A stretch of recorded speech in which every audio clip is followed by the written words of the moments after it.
Stand. Good evening. The time is 6 p.m. Will everyone rise and join for the Pledge of Allegiance? I pledge allegiance to the flag of the United States, to the republic for which it stands, one nation, under God, indivisible, with liberty and justice for all. Let the record show that the board is here with our new members. So yay, welcome team. I like this. Public participation, no one has signed up for public participation, so we will move past that. Next up is the approve the minutes of the September 17th meeting. What's your pleasure? I'd like to make a motion to approve the minutes of September 17th minutes that printed and circulated. There a second? Second by Darlene. Any additions or corrections? All in favor, say aye. Opposed? Motion is carried unanimously. No, I want to make a note, Lindsay and Drew will sustain from that vote because they were not sure. Right. I was in the audience. Yeah, but it doesn't, you weren't a board member. So Megan will keep us honest. Very good. Okay, we need a motion to convene the meeting and enter the public hearing. I'll make a motion to convene. Okay, now you're gonna have to speak a whole lot louder into your microphone because Drew says that he couldn't hear anybody on the tape. So I'll make a motion to convene. motion by Michael. Second by Darlene to convene the meeting and enter the public hearing. All in favor, say aye. Aye. Opposed? Motion is carried.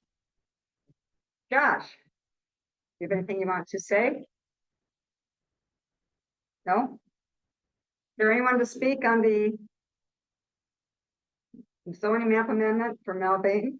Or do you guys want to wait until we bring it up into the regular meeting? Wait. Going once, going twice. Hearing of none, is there a motion to close the public hearing? I'll make a motion to close the public hearing. There's I'll second that. motion by Scott, second by Mark to close the public hearing. All in favor, say aye. Aye. Opposed? Motion is carried. All right, we are back into our regular meeting and first item is the zoning map amendment for Mel. Josh, now you're up. All right, this is a request to propose area off of Highline Road to change the zoning from general ag to rural residential. Single family residential suburban, that's RS1, it includes 3 parcels, it's 52 acres. The applicant has said that he's only looking to develop the 52 acres in phases. This has gone before the planning commission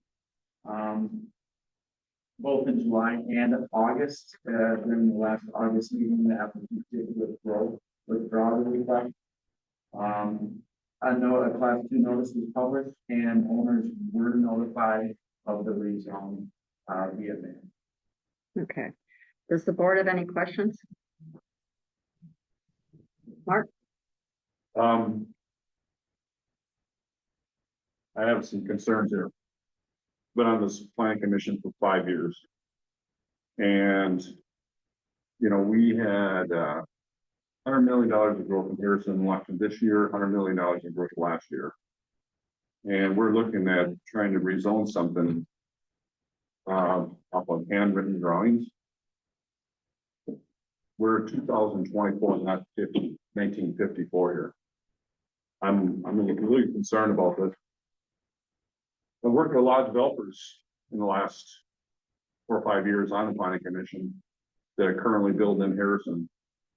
And they've always worked hand in hand with planners at Harrison, whether it's Marks or Josh currently, and they worked out ahead of time before it actually came to the planning commission on roads, stormwater retention ponds, whatever. And for a development of this size, for 52 acres is very large. And we had a lot of flooding going on here in 2024, early spring. And I'm just concerned that we don't have, this is very, it's not detailed all like an engineer map like we have, like from Cedar View subdivision here, we're gonna discuss later in the meeting, very nice.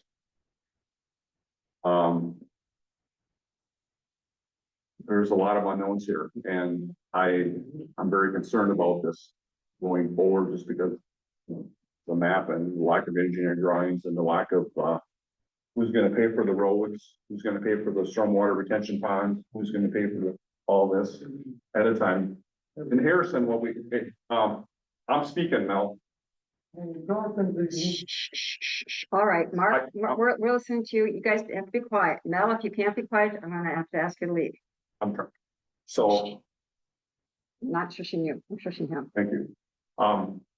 So in Harrison, we have what's called a subdivision developer agreement.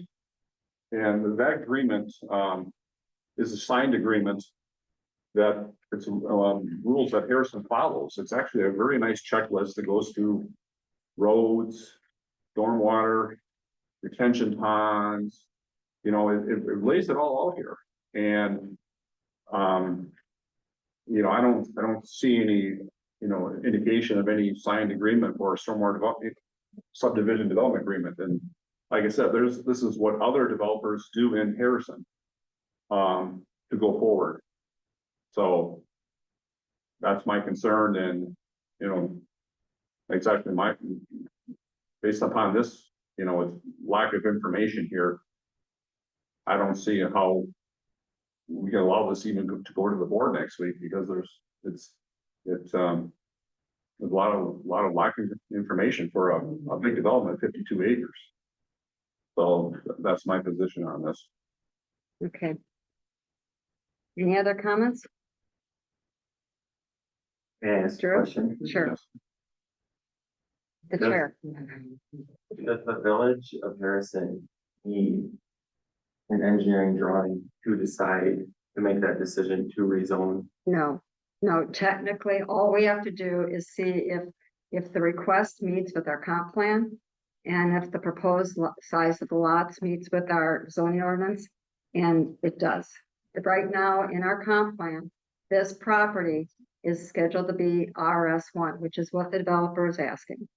The lot size has to be a minimum of 12,000 square feet, and I believe the lots are 12,050 plus. Some of the lots are bigger.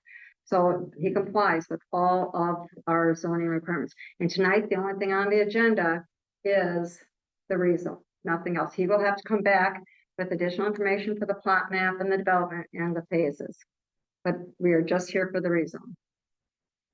Any other questions? Now, I know that, Josh, Ellen? you have a problem with any of this? Some board members have indicated they would like some type of concept plan that they could, just look at. What they were rezoning for, but Allison is correct. They're just requesting a rezone at this time. Yeah, I was asking, Uh, you personally have, as a planner, have any issues if anything's wrong in this, or you think it's fine? I think a concept plan such as this will be sufficient. Obviously, part of there's pros and cons. So for example, Mel could hire Dable Engineering to do something more in depth. But if the rezone doesn't pass, then, for example, that money's wasted. Now, for example, when a preliminary plat comes before the plan commission, we do require 30%, at least 30% of all engineering to be complete. Right. So we're getting, they're already working on the concept plans, etc. But in terms of a rezone, at this moment in time, staff is fine with this information. Okay, because that's what I thought, because I thought we just rezoned, we've never had all the information before, correct, that I remember, correct. and I've been on here for a long. Correct. So we need a motion. We want to make a motion. Okay, I'd like to make a motion to approve the certified, or the Zoning map amendment. zoning to Yeah, rezone, zoning map amendment. zoning map amendment. And I'll second. And a second by Michael. Any other discussion? All in favor to rezone, say aye. I, Opposed? Let the record show there is one nay with Mark Hefty. You have your rezone. Goodbye. The only thing Bill wanted me to mention is that he has an engineer.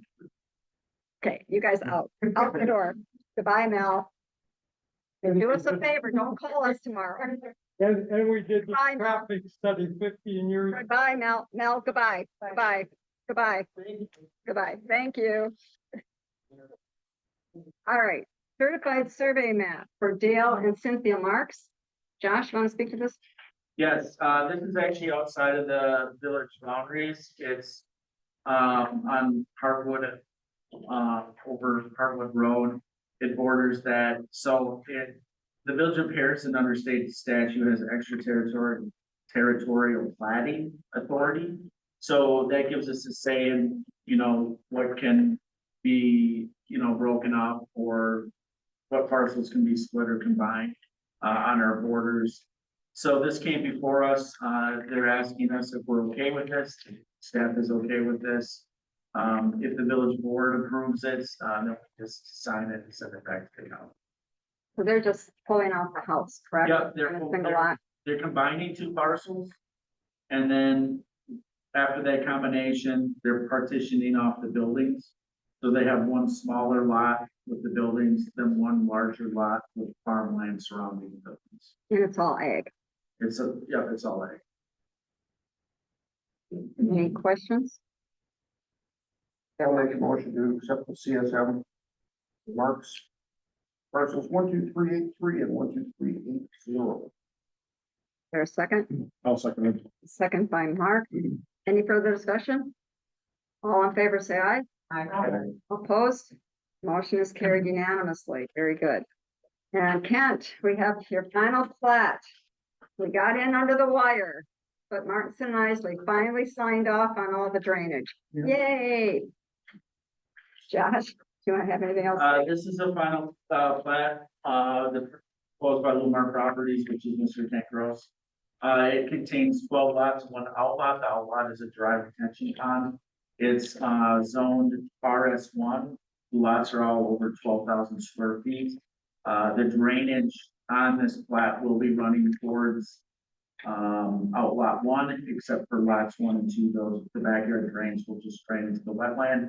And what this subdivision will also do is connect Kimberly Trail between the neighboring subdivisions of Southtown Place and Paper Maker. Any questions or comments? Is there a motion? I'll make a motion to accept the final plat map for more properties. Is there a second? I'll second Second, Don't you have to add with doing the recommended actions? yes. You need to have that. Yeah. With recommended actions from staff. 5 points. it. I'll second that. Second by, Or it actually, should be there's 11 points. 11 points. Yeah, I wanted to double check that. It's all 11 points. Okay, so a motion by Scott, second by Mark. Any discussion? All in favor, say aye. Aye. Opposed? Motion's carried unanimously. All right, very good. And you've got the September building permits report in your packet. Is there any question? I had a shock today. I saw the state's equalized value for the village of Harrison today. Just the numbers just came in this week without the TIDs included. 0 TIDs. We are at $1.8 billion in equalized value. With the TIDs, if you include the TIDs, we're over a $2 billion community of equalized value. I was shocked. That's amazing. Any questions from our first timers? All good? Okay, our next meeting is when? Our next meeting is December 10th. I believe. I'm gonna just confirm that. And the reason for that is the board meeting has been pushed up in November. So staff doesn't feel like we should have a planning commission meeting within the next week. And then also, we also for example, for things such as rezoning, we have requirements where we have to post it. So and then the following board meeting in December is December 17th because of the holidays. So the 10th is the last plan commission meeting. Very good. Is there a motion to adjourn? I'll make a motion to adjourn. Motion by Mark, second by Linda. To adjourn. All in favor, say aye. Opposed? Motion carried. Very good. This is a lot shorter than last one, right? All right, well, very good, guys.